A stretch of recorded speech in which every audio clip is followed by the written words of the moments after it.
There is a well-known Sahih hadith in which the Prophet ﷺ said that you're going to make an alliance with Rum. Is it in Surah Rum? Rum. And in that surah we are told at the very first ayah that Rum was defeated. Rum was defeated. Did you hear that? Rum was defeated. But in a few years' time, Rum will be victorious. Who is Rum?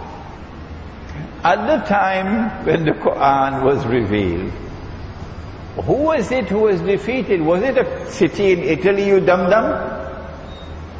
Why don't you do a little bit of research before you come to this foolish conclusion?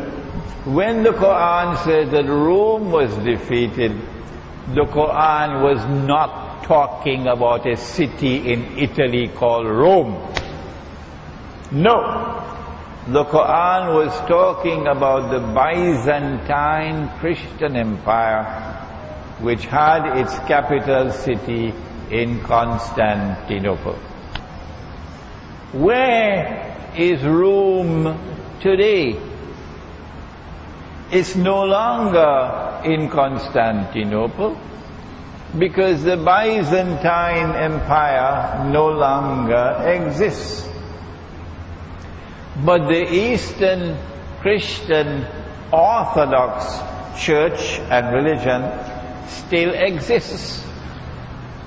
That is Rome.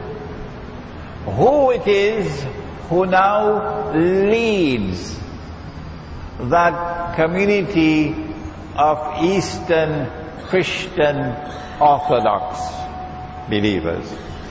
The answer is Russia. That's the answer. And so, when the Prophet said, alayhi salatu wassalam, that you will make an alliance with Rome, he was certainly not talking about a Yankee alliance. Someone should tell that to the Pakistan Armed Forces. He was not talking about an alliance with Britain, or with France, or with Germany, or with Israel. When he spoke about an alliance with Rome, he was referring to an alliance with the Eastern Christian Orthodox Church. And therefore to those who now rule over that community, which is Russia. Russia.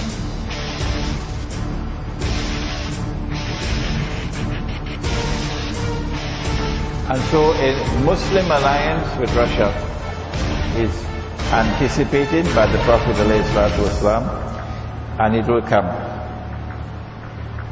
And you have an alliance with Russia, as prophesied in the Hadith. Then the Russian Navy can enter into the Mediterranean. The Russian submarines can enter into the Mediterranean from the Black Sea. And then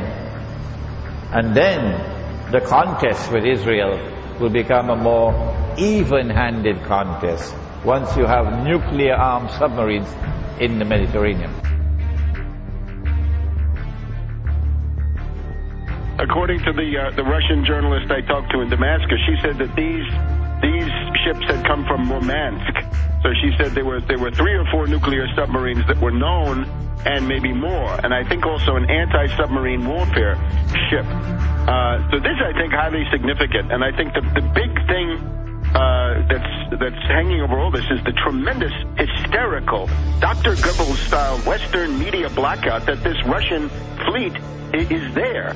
There are even other reports that they're unloading these S-300 advanced surface-to-air missiles, the kind of thing that Gaddafi wanted, didn't get in time, the kind that Iran has asked for, and they still haven't gotten them, at least in the numbers they wanted, as far as we know.